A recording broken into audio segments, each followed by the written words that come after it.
مسلم league نواز اور Peoples party بڑی خوش نظر آ رہی ہے جی، اور وہ اس لیے نظر آ رہی ہے کہ corps commander Peshawar lieutenant general Faiz Hameed صاحب کا جو ٹرانسفر ہوا ہے، ان کو کور کمانڈر بہاولپور بنایا ہے، اس سے وہ مولانا خوش ہے بہت زیادہ، پیپلز پارٹی بہت زیادہ خوش ہے، اور مسلم لیگ نواز بہت خوش ہے۔ اسی طریقے سے وہ خوش ہیں جیسے ماضی میں آپ نے دیکھا ہوگا کہ DGISPR تھے جناب عاصم سلیم باجوہ صاحب، ان کو جب پوسٹنگ ہوئی تو ان کو ہیڈ کوارٹر میں بھیج دیا تھا، تو گورنر سندھ تھے اس وقت زبیر صاحب، تو انہوں نے کہا تھا کہ دیکھا ہم نے کیسا انتقام لیا، جو ہمارے خلاف بولتے تھے ہم نے ان کو بندوقیں صاف کرنے پہ لگا دیا۔ تو یہ اس طرح کی بات، اب یہ ساری باتیں جنرل فیض صاحب کے بارے میں کر رہے تھے، مولانا بھی کر رہے تھے، پیپلز پارٹی بھی کر رہی تھی، مسلم لیگ نواز بھی کر رہی تھی، اور یہاں تک کہ انہوں نے کہہ دیا تھا کہ جناب اصل جھگڑا ہی جنرل فیض صاحب کا تھا۔ تو یہ ساری چیزیں ریکارڈ پہ ہیں، نہ تو خرم دستگیر صاحب سے وضاحت مانگی گئی، نہ جاوید لطیف صاحب سے مانگی گئی، نہ کسی اور سے مانگی گئی، نہ رانا ثناء صاحب سے مانگی گئی، کسی سے وضاحت نہیں مانگی گئی، نہ کسی کے کارروائی تو خیر دور کی بات ہے، بلکہ وہ ایک نوعمر بچے کے خلاف کارروائی ہو گئی، اور کہا جاتا ہے جی 1500 روپے دیا جاتا ہے۔ تو اگر پاکستان کی قومی سلامتی اتنی ہی خدا نخواستہ کمزور ہے کہ جو 1500 روپے لے کے بچہ جو ہے وہ پاکستان کی قومی سلامتی اور قومی مفاد اور قومی سلامتی کے اداروں کو کمزور کر دے گا، تو پھر اللہ ہی حافظ ہے ہمارا، اور پھر اللہ تعالیٰ پہ بھروسہ کرنا چاہیے، باقی کام چھوڑیں۔ تو یہ چیز ہو رہی ہے۔ تو جناب فیض حمید صاحب کا جی جو بہاولپور بھیجا گیا ہے، اس پہ کافی چمگوئیاں ہو رہی ہیں کہ آخر کیا وجہ ہے کہ ان کو بالعموم جو کور کمانڈر کا ٹینیور ہوتا ہے وہ ہوتا ہے جی تقریباً 2 سے 3 سال، اس سے پہلے کم ہی ڈسٹرب کیا جاتا ہے۔ تو جناب فیض صاحب کی یہ پوسٹنگ ہے، یکے بعد دیگرے پوسٹنگ ہو رہی ہے، کیونکہ جناب فیض صاحب کا نام لے کے ہی ڈرایا جاتا رہا کہ اگر، کیونکہ جاوید لطیف صاحب نے کہا تھا کہ ہمیں تو بلا کے کہا گیا تھا جب بھی تحریک عدم اعتماد کر لیں ورنہ نومبر میں تو سارا کچھ ہو جائے گا، یہ ہو جائے گا، وہ ہو جائے گا، وہ ہو جائے گا، اور اس کے بعد بس پھر خرم دستگیر صاحب نے اس میں مزید ایڈ کیا تھا کہ جناب نومبر میں کوئی تبدیلی ہونی تھی۔ تو یہ ساری چیزیں اس وقت نظر آ رہی ہیں، اور یہی چیزیں ڈسکس ہو رہی ہیں اس وقت سوشل میڈیا پہ بھی اور ادروائز بھی، ڈرائنگ روم میں بھی۔ اور اس کے ساتھ ہی ایک ARY نے کل 2 ہفتے پہلے ARY نے خبر دی تھی کہ جو مسلم لیگ نواز کا میڈیا اسٹریٹجک سیل ہے وہ قائم کر دیا گیا، دوبارہ بحال ہو گیا، اور اس کے ذمے یہ کام لگائے گئے ہیں۔ اور پھر خبر یہ بھی بریک ہوئی کہ ایک ادارے کے سربراہ کے ذمے لگایا گیا ہے کہ آپ نے ARY کو اور پاکستان تحریک انصاف کو، دونوں کے خلاف آپ نے ذرا کام تیز کرنا ہے۔ تو کل یہ ہوا کہ خبر تھی یہی میڈیا سیل والی، اور جو بنیادی طور پہ جو ہیلی کاپٹر حادثہ ہوا ہمارا کوئٹہ میں لسبیلا میں، اور اس میں ہمارا قیمتی جانی نقصان ہوا، ہمارے فوجی افسران، جرنیل افسران گئے، تو اس کے بارے میں کمپین جو چلائی گئی اس کے بارے میں تحقیقات ہونا تھی، تو وہ سارے فیک اکاؤنٹس، اس میں میجورٹی فیک اکاؤنٹس کی تھی۔ جب وہ ساری چیزیں منظر عام پہ ARY نے اس کی طرف توجہ دلائی کہ جناب یہ ساری تحقیقات ہونی چاہیے، تو بجائے اس کے کہ ہوتا تو اس میں ڈاکٹر شہباز گل بھی آ گئے، تو ایک تیر میں 2 شکار ہو چکے ہیں جی۔ اور وہ پیمرا نے کیا کیا، پہلے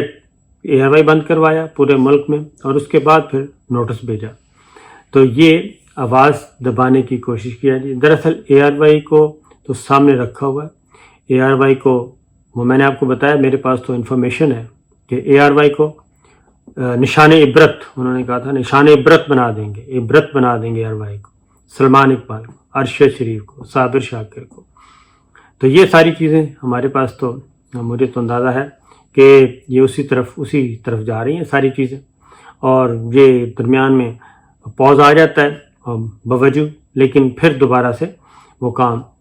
ری شفلنگ ہو رہی ہے، اپنی فیلڈنگ سیٹ کی جا رہی ہے، اور فیلڈنگ سیٹ کرنے کے بعد اب ARY پہ کل پھر ایک حملہ کیا گیا اور اس کو بند کروا دیا گیا۔ اب صرف ARY کا مسئلہ نہیں ہے، ARY کوئی ایک بندے کا نقصان نہیں ہوگا، یہ صرف سلمان اقبال کا نقصان نہیں ہے. وہاں پہ جی 20,000 ملازمین ہیں اور 20,000 ملازمین جرنلسٹ نان جرنلسٹ سارے کے سارے جن کا روزگار ہے تو ان کے روزگار کو چھینا جا رہا ہے بنیادی طور پہ. یہ بنیادی حقوق ہیں.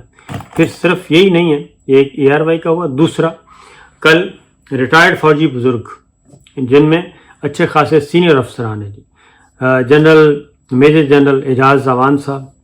اور سابق secretary defence lieutenant general Yasin صاحب اور اس کے بعد نعیم لودھی صاحب لیفٹیننٹ جنرل,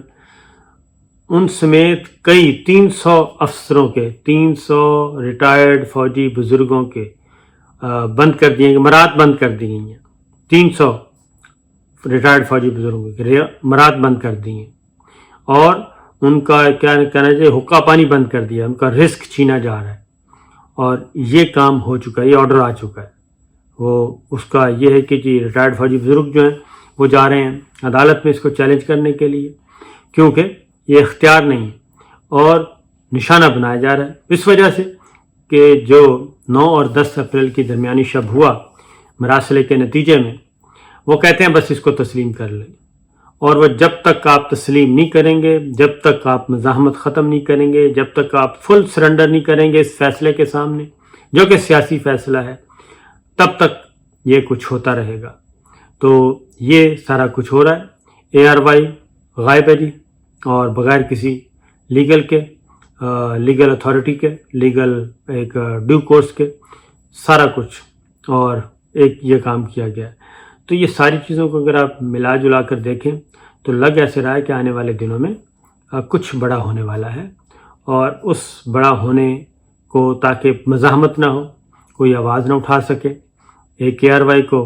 ہم نشان عبرت بنائیں گے تو باقی سارے سہم جائیں گے. اور اس کا فائدہ اثر بھی ہو رہا ہے کیونکہ اب فر جو کچھ دیا جاتا ہے فر بولا جاتا ہے. اور